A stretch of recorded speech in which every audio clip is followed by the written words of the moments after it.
Hello and welcome to Byju's IAS. Let's take up the analysis of today's The Hindu newspaper by looking at an article from the front page of the Delhi edition. The operational chief of Hizbul Mujahideen, Saif-ul-Islam Mir, has been killed in an encounter by Indian security forces in Jammu and Kashmir. So this has once again left the Hizbul Mujahideen without an operational leader, marking a major victory for India's counter-insurgency operations. So this development provides us an opportunity to talk about the Hizbul Mujahideen in detail and understand the threat posed by it to India's national security interests. See, the Hizbul Mujahideen is essentially a separatist outfit that is seeking to liberate Jammu and Kashmir from India and integrate it with Pakistan. In pursuit of this objective, the organization has carried out numerous terror attacks against the Indian government and Indian security forces, and hence the Hizbul Mujahideen has been designated as a terrorist organization not just by India but also by India's close allies such as the European Union and the United States. This terrorist organization was established in 1989 by a radical preacher known as Muhammad Ahsan Dar. After insurgency had broken out in the Kashmir Valley in the late 1980s, Muhammad Dar crossed over the LOC from India to Pakistan in order to seek the support of the Pakistani state in its insurgent war against India. Strategic experts consider the Hizbul Mujahideen as the military wing of a radical students organization based out of Pakistan known as the Jamaat-e-Islami. So the ideology of Hizbul Mujahideen is firmly rooted in right-wing extremism, and in the 1990s, this terrorist outfit was instrumental in aiding Pakistan's effort to turn the Kashmir separatist movement towards radical jihad. So essentially, the Hizbul Mujahideen is one of the key proxies of Pakistan's ISI in its covert war against India. So with the support of the Pakistani state agencies, the Hizbul Mujahideen has established its headquarters at Muzaffarabad in Pakistan-occupied Kashmir, and from here it has been waging Pakistan's proxy war against India. See, the Hizbul Mujahideen was instrumental for Pakistan because it played a critical role in turning the Kashmir separatist movement towards religious radicalism. When Kashmir insurgency began in the late 1980s and when it started peaking towards the early 1990s, this insurgent movement was primarily led by the JKLF or the Jammu Kashmir Liberation Front. Initially, the JKLF was also sponsored by the ISI of Pakistan. But the ISI had a problem with the ideology and the functioning of the JKLF because JKLF was primarily looking at liberating Jammu and Kashmir from India, that is to seek independence, and it was not seeking integration of Jammu and Kashmir with Pakistan. And moreover, JKLF's insurgent movement was largely non-religious. Instead, it was based on nationalistic lines. But however, this would not serve the agenda of Pakistan because Pakistan's priority was to drive a religious divide across India by using the Kashmir conflict. This is where the Hizbul Mujahideen became critical for the ISI because it successfully turned the Kashmir separatist movement into a religious radical movement, and along with that, it sought the integration of Jammu and Kashmir with Pakistan. At the behest of Pakistan, Hizbul Mujahideen promoted religious polarization in Jammu and Kashmir by targeting the Kashmiri Pandits and as well as by preventing their re-entry into the Kashmir Valley. Then due to these ideological differences between JKLF and Hizbul Mujahideen, clashes erupted between these two groups sponsored by the ISI, and later the ISI reduced its support to JKLF and it gave complete backing to the Hizbul Mujahideen as it was truly promoting its agenda of driving religious polarization via the use of terrorism based on the Kashmir conflict. So this led to the decline of JKLF in the mid-1990s, and it provided an opportunity for the Hizbul Mujahideen to attain its peak in the mid-1990s. But following effective counter-insurgency operations by the Indian security forces in the late 1990s, the Hizbul Mujahideen went into a retreat, and the Indian intelligence agencies, that is RAW and IB, they even tried to negotiate with the Hizbul Mujahideen in order to work out a ceasefire. But these negotiations that took place in the early 2000s failed, and Pakistan continued to sponsor the organization in order to ensure its revival, which eventually happened post-2010. Over the last few years, Hizbul Mujahideen has again become very active, and recruitment to the organization has gone up primarily because of the usage of social media platforms. Through Facebook, Telegram and other social media platforms, the Hizbul Mujahideen has again increased recruitment by promoting radicalization in J&K. And interestingly, over the last few years, a number of students and even professionals have joined this terrorist outfit. One such recruit to the organization in the social media era was Burhan Wani, whose killing by the Indian security forces in 2016 triggered massive unrest in Jammu and Kashmir that were primarily sponsored by Pakistan. So even to this day, the Hizbul Mujahideen continues to carry out a number of terror attacks in the Kashmir Valley, especially on Indian security forces. And Pakistan would most definitely make use of this organization to get back at India for the dilution of Article 370 and the reorganization of the state of Jammu and Kashmir. Since many decades, this terror outfit is headed by an individual known as Syed Salahuddin, who is based out of Pakistan-occupied Kashmir, and with the support of ISI, he has even become the head of the United Jihad Council, which is basically a coalition of anti-India terror outfits that has been brought together by Pakistan. So Syed Salahuddin is a most wanted terrorist by India, and he is also a specially designated global terrorist by the United States State Department. But over the last few years, Indian security forces have registered some success against this terror outfit, and key operational commanders have been repeatedly killed by the Indian forces, thereby rendering the organization leaderless. That's the reason why the killing of Saif-ul-Islam Mir is a significant achievement for the Indian security forces, as it reduces the operational capabilities of the Hizbul Mujahideen. Now let's take up a column from page number 6, written by India's former National Security Advisor, Mr. M.K. Narayanan, in which he evaluates the changing trajectory of India's foreign policy in the context of growing strategic ties between India and the United States. The writer argues that as India becomes strategically closer to the US, New Delhi's diplomatic balancing skills will be tested as it stands to affect several other foreign policy interests of India. See, recently we discussed how the 2+2 dialogue established the growing closeness between India and US in the security and military domain. During the recently concluded 2+2 dialogue, India and US have jointly envisioned the establishment of a rules-based order for the Indo-Pacific region, and the US in particular has used the platform to directly target China. Along with this, India has completed the signing of the 4 foundational agreements with the signing of the BECA, and all these developments make India one of the closest strategic and defense partners of the United States. See, traditionally, India has always taken pride in its principle of strategic autonomy. It has always believed in conducting an independent foreign policy without falling under the influence of any major power, and it has consistently taken a neutral stand when it comes to conflicts involving other countries. Under the principle of strategic autonomy, India has always maintained equidistance from all major power blocs, and it has tried not to be seen as an ally of any country. But however, the current shift of India towards the United States is largely built on pragmatic grounds, and it also marks an ideological shift in India's foreign policy. See, entering into such a close strategic relationship with a superpower will always involve a certain amount of give and take. The proponents of close ties between India and US argue that the signing of these 4 foundational agreements will help India to enhance its defense preparedness by receiving real-time intelligence from the US, by carrying out joint operations and joint exercises, and by gaining access to cutting-edge defense technologies from the United States. While this is definitely a valid argument, one should always remember that such mutual agreements will always involve an element of give and take. See, previous governments were hesitant to sign the 4 foundational agreements because they believed that these agreements might compromise India's principle of strategic autonomy, and India may have to give up its neutral stand and align with the US-led power bloc. But however, the current government is looking at it from a more pragmatic view, considering the rising threat posed by China to Indian interests in the region. It is this mutual concern about China that brings India and US closer, especially in the security defense domain. And the United States has not lost any opportunity to quickly turn this opportunity into an anti-China alliance. While this might help India to secure its interests against China, it might very well end up compromising other interests of Indian foreign policy.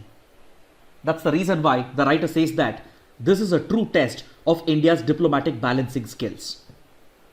But if you look at why India has opted for such closeness with the United States, you will find that it has been motivated by China's repeated aggression against it.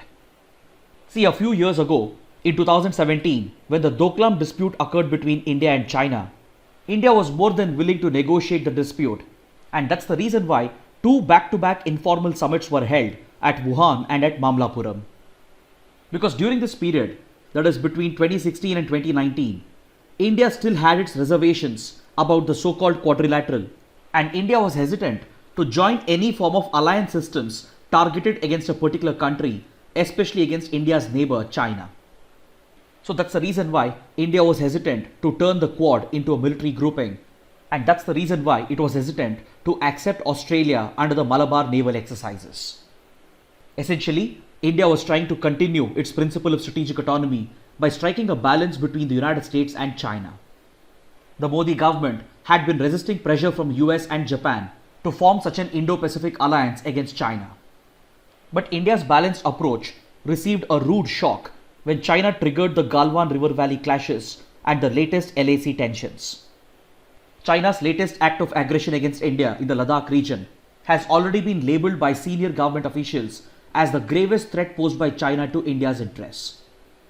This was also seen as a sign of betrayal of Chinese commitments that were made earlier during the informal summits of Wuhan and Mamlapuram.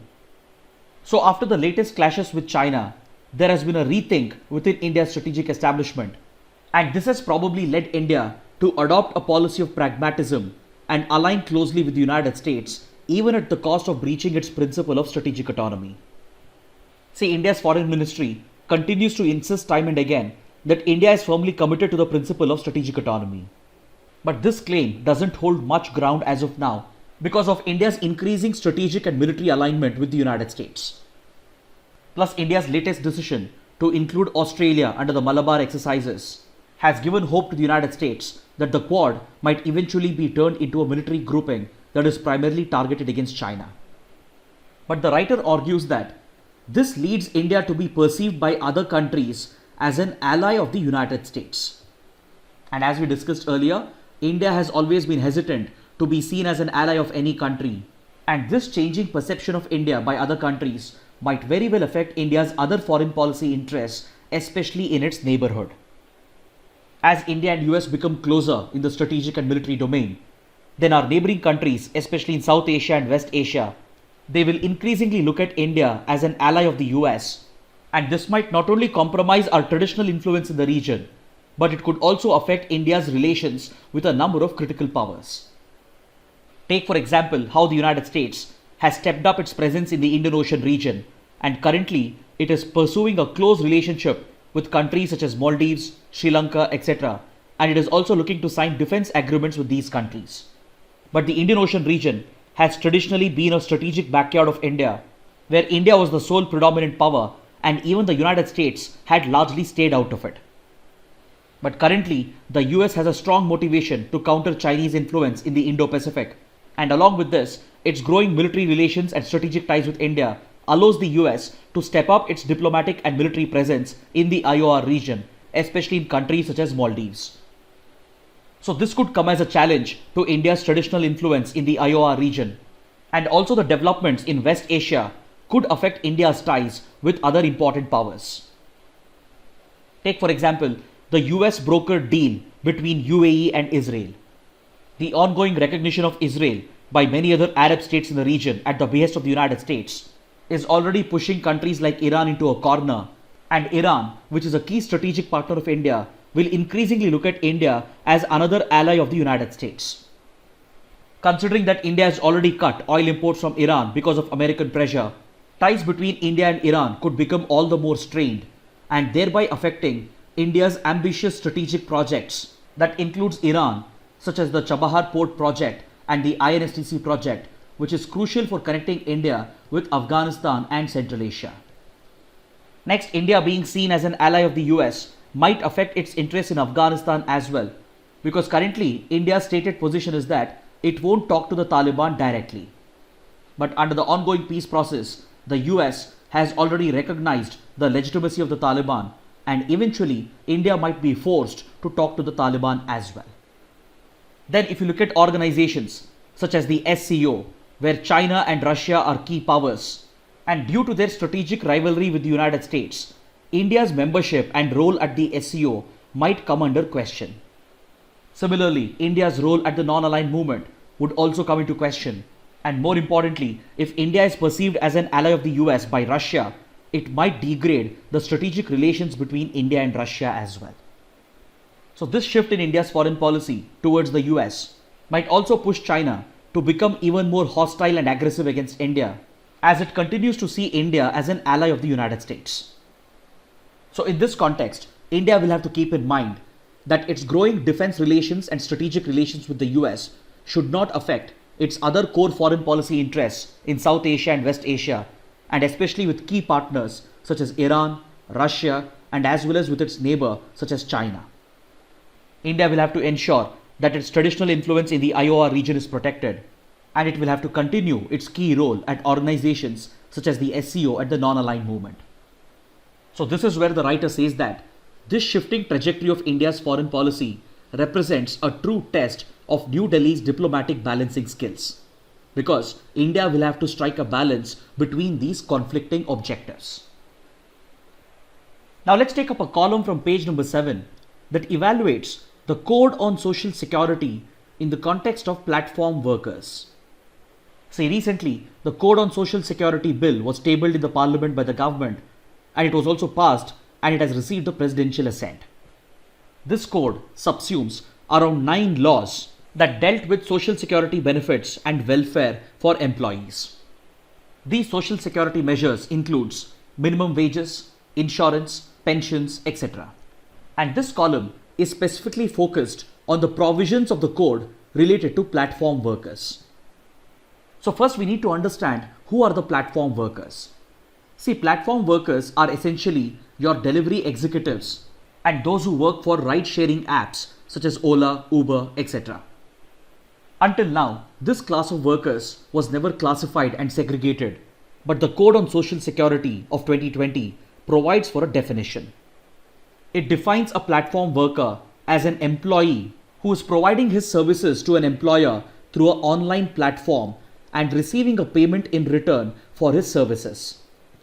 So basically, this employer-employee relationship is not your traditional relationship. Here the platform worker doesn't work in the office of the employer, but instead he is offering his services through an online platform, and he would be receiving payment in return from the employer. So such platform work has become very popular in India over the last few years, mainly because of the flexibility that it provides, both for the workers and the employers, and also the sense of ownership over the delivery of work creates a win-win situation for both the worker and as well as the employer. But however, until now, these platform workers did not enjoy any social security benefits, and they did not enjoy any legal protection. A few companies on their own were providing some sort of social security benefits, but it wasn't codified. So due to the absence of these regulations, most companies used to treat platform workers as part-time employees of the company, and they would not be given the benefits enjoyed by the full-time employees. So this was essentially depriving the platform workers of social security benefits such as insurance, pension, etc. Another problem being faced by platform workers is that they are usually misclassified and miscategorized. This is not just a problem seen in India, but as well as around the world. Because most companies which hire such platform workers, they tend to classify them as freelancers or as independent contractors, and they would not be treated as full-time employees of the company.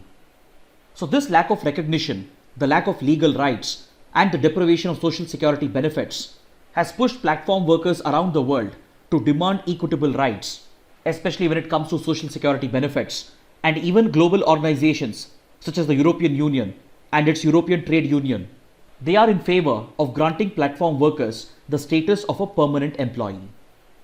This status would allow them to enjoy several benefits of social security such as basic minimum wages and other welfare benefits including insurance, pensions, etc. So in this regard, the Code on Social Security makes a big leap and recognizes platform workers as a separate category of workers, thereby securing them a legal right for enjoying social security benefits. But the problem is that the 2020 code does not differentiate between a platform worker and an unorganized worker. This happens to be a key drawback that has been highlighted by the associations that represent platform workers, and they want the category of platform workers to be recognized separately without being clubbed with gig or unorganized workers. See, such social security benefits has to be provided to platform workers because currently they are playing a critical role in the economy. But the column points out that the dependency of the platform workers on their companies, that is the aggregator companies, is increasing, and this is placing them under a financial obligation to their companies. See, because if you look at delivery executives who work for companies such as Amazon, Swiggy, etc., they all need access to a vehicular asset in order to provide their services. Similarly, the drivers who work on ride-sharing apps such as Ola and Uber, even they require vehicles to perform their services. But since vehicle is a capital asset and since they tend to be expensive, not all workers can afford them, and hence they are obliged to take loans which are often facilitated by the companies. So this inherently creates a sense of dependency and financial obligation towards the company, thereby taking away the flexibility that was supposed to be enjoyed by the platform worker. It also affects his sense of ownership over the delivery of work, and upon this, the companies refuse to treat them as full-time employees, thereby depriving them of social security benefits. So this is the reason why platform workers require such legal recognition, so that their social security and welfare can be ensured by the government and as well as by the companies that they are working for. This becomes all the more important if you look at where most of the platform workers are coming from. Most of the delivery executives and drivers, they happen to come from semi-urban and rural areas, and they even happen to be migrant workers and in some cases small farmers as well. So the income and incentives that they earn by providing these platform services to their aggregating companies becomes a very important part of ensuring their livelihood, and it is already playing a key role in sustaining the rural economy and rural demand. So that being the case, we have an obligation to protect the social security and welfare of these workers, and in this regard, the 2020 code takes a step towards the right direction. The code clearly states that ensuring the basic welfare of the platform workers is a joint responsibility of the central government, the aggregating companies, and as well as the workers themselves. While this is a very positive provision, but it has an inherent drawback as well, because the code does not specify as to what extent or as to what quantum each of the stakeholders shall contribute towards ensuring the basic welfare of the payment worker. This is where the column argues that the greater responsibility for providing basic welfare and social security to platform workers should lie on the government and the companies, and not on the workers themselves and not on the worker unions. Because see, it's not just the platform worker who is dependent on the company for his income, for loans and livelihood, but even the companies are thriving because of the services and the work that is being provided by the platform workers. Hence, private companies, they have an obligation to ensure the well-being and the welfare of these platform workers. Next, the writer argues that even the government should play a greater role to ensure the welfare and the well-being of the platform workers, because, according to the writer, platform workers are nothing short of public infrastructure in today's world, which is driven by a pandemic. The pandemic has clearly highlighted the critical role of platform workers in sustaining the economy, and hence, according to the writer, the state has a greater obligation to provide for the social security and welfare of these workers. So this is another drawback of the code, wherein the exact quantum of contribution by the center and by the companies is not specified, and hence the writer is calling upon them to take up a greater responsibility, which would help in securing the future for these platform workers. Now let's take up an article from page number 9. India has rejected the attempts of Pakistan to provide the status of a full-fledged province to Gilgit-Baltistan. Because India has reiterated that the Gilgit-Baltistan region is an integral part of India and Pakistan has no locus standi over this region. See, as stated by India's Ministry of External Affairs, the Gilgit-Baltistan region is under the illegal and forcible occupation of Pakistan. So India sees both the Pakistan occupied Kashmir region and the Gilgit-Baltistan region as an integral part of India, and hence India rejects any Pakistani claims over these two regions. See, to understand this further, you need to look at the map of this region. In the first map, you can look at the Jammu and Kashmir region, which was recently reorganized by India into the Union Territory of Jammu and Kashmir and the Union Territory of Ladakh. This map clearly represents the entire claims of India both with regard to Pakistan and with regard to China. But however, on the ground, the reality is that Pakistan has illegally occupied Indian territory that includes the POK region over here, that is Pakistan occupied Kashmir, and the Gilgit-Baltistan region over here. It was back in 1947 that Pakistan illegally invaded the area and occupied these territories, and it continues to remain under the illegal and forcible occupation of Pakistan, and India even sees this as a violation of the human rights of the people inhabiting these regions. But however, following India's decision to dilute the provisions of Article 370 and revoke the special status of Jammu and Kashmir, India also decided to reorganize the erstwhile state of J&K into the Union Territory of Jammu and Kashmir and the Union Territory of Ladakh.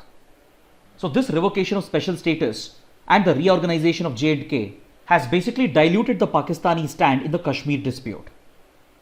Because these constitutional changes and legal changes have provided for the full-fledged integration of J&K with the Indian Union.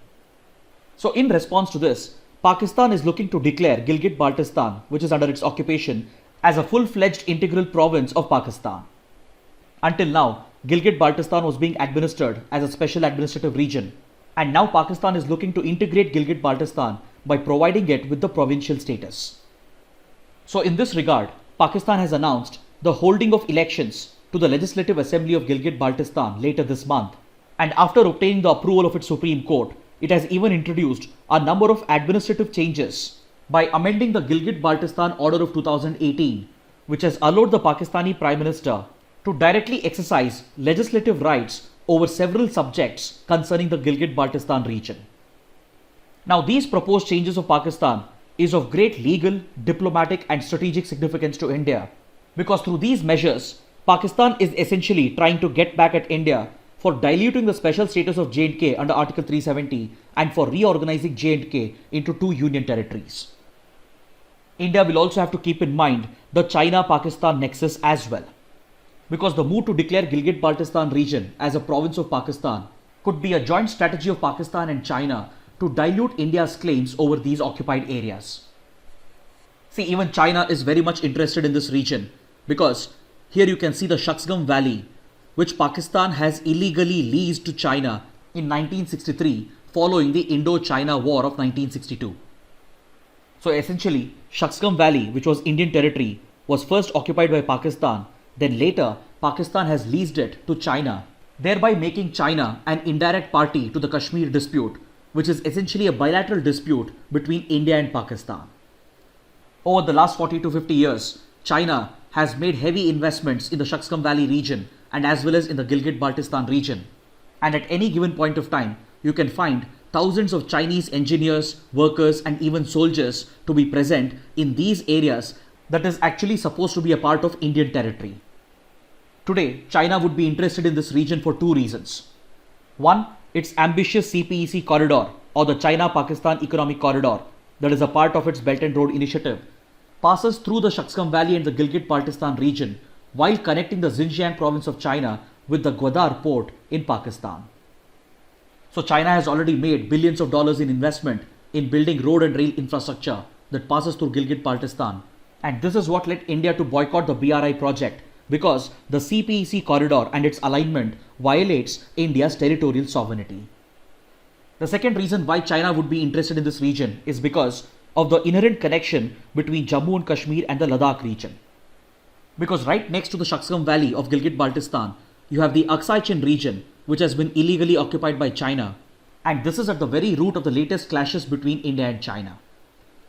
So barring a small gap over here, the Gilgit-Baltistan region and Aksai Chin are almost contiguous, and since China was also unhappy about the reorganization of J&K and the Union Territory status of Ladakh, both Pakistan and China would be motivated to form a connection between the Kashmir dispute and the Aksai Chin dispute.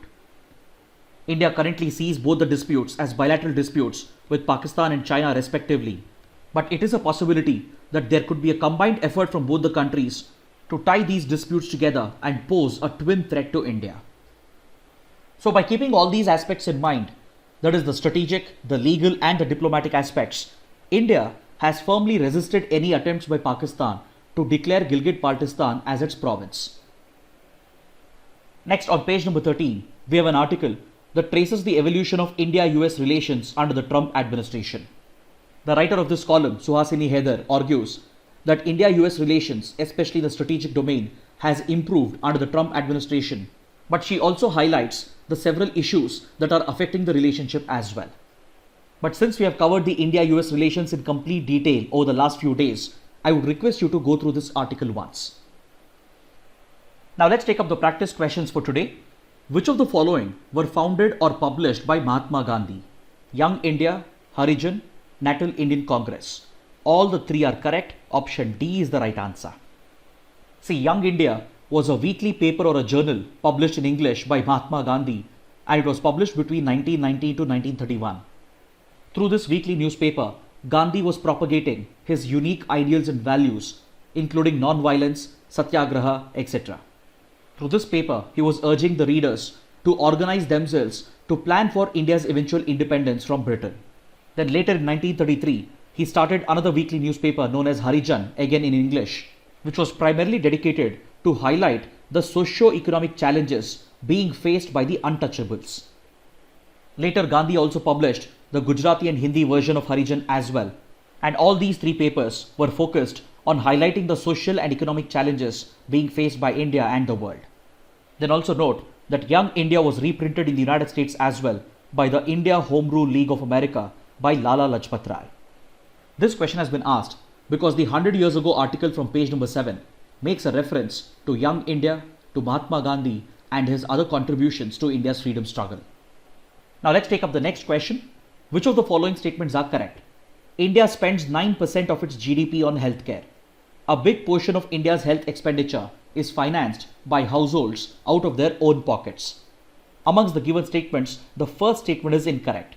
So the correct answer is option B, 2 only. See, the first statement is incorrect because India spends just around 3.5% of its GDP on healthcare. This question has been asked because this infographic on page number 7 brings out the trend in healthcare expenditure on the part of the Indian government. See, India spends hardly around 3.5% of its GDP on healthcare, and this places India on par with the South Asian countries and the Southeast Asian countries. But in comparison to the BRICS countries and to the developed countries of the Western world, India's healthcare expenditure falls way short of what is needed, and hence Indian households are forced to spend a lot of money from their own pockets to meet their basic healthcare needs.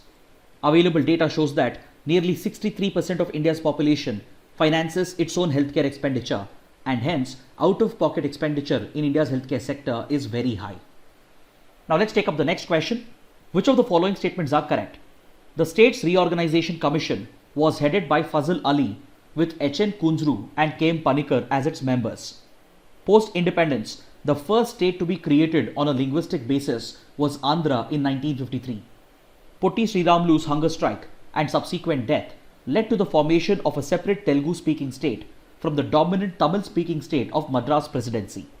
All the three statements are correct. Option D is the right answer. That's the reason why 1st of November is celebrated as the formation day by a number of states including Karnataka, Kerala, Andhra Pradesh, etc. Let's take up the next question. The National Cybercrime Reporting Portal has been set up under the Ministry of Home Affairs. Option A is the right answer. This question has been asked because according to this article on page number 10, the Union Ministry of Home Affairs has directed all the state governments to examine and register FIRs on the National Cybercrime Reporting Portal that was established in September 2018 based on the directions of the Supreme Court. When the portal was launched, it was initially receiving complaints related only to child pornography, sexual harassment crimes against women and children. But last year, in August 2019, the portal was expanded by the Home Ministry to receive all complaints of cybercrime in the country in order to effectively tackle threats in the cyber domain. Now let's take up a practice question from the 2018 prelims paper. With reference to the circumstances in Indian agriculture, the concept of conservation agriculture assumes significance. Which of the following fall under the concept of conservation agriculture? See, this concept has been promoted and defined by the Food and Agriculture Organization. Conservation agriculture is nothing but agricultural practices that are environment friendly. Under this concept, the FAO has promoted farming practices that are sustainable and friendly towards the environment. Hence, if you look at the options, you can clearly say that monoculture practices and the cultivation of plantation crops are not really environment friendly because they are known to cause damage to the ecosystem. Whereas adopting minimum tillage, using crop residue to cover the soil surface, and adopting spatial and temporal crop sequencing or crop rotation can help in making agriculture more sustainable and environment friendly. And hence, the correct answer is option C, 2, 4 and 5 only. Finally, let's take up a couple of mains practice questions. The first question, write a detailed note on the threats posed by Hizbul Mujahideen to India's national security. The second question, New Delhi's diplomatic skills will be tested now that the country is effectively a part of the US security architecture. Evaluate. Kindly write an answer to these questions and post your answers in the comment section below. So this concludes our discussion for the day. Thanks for watching.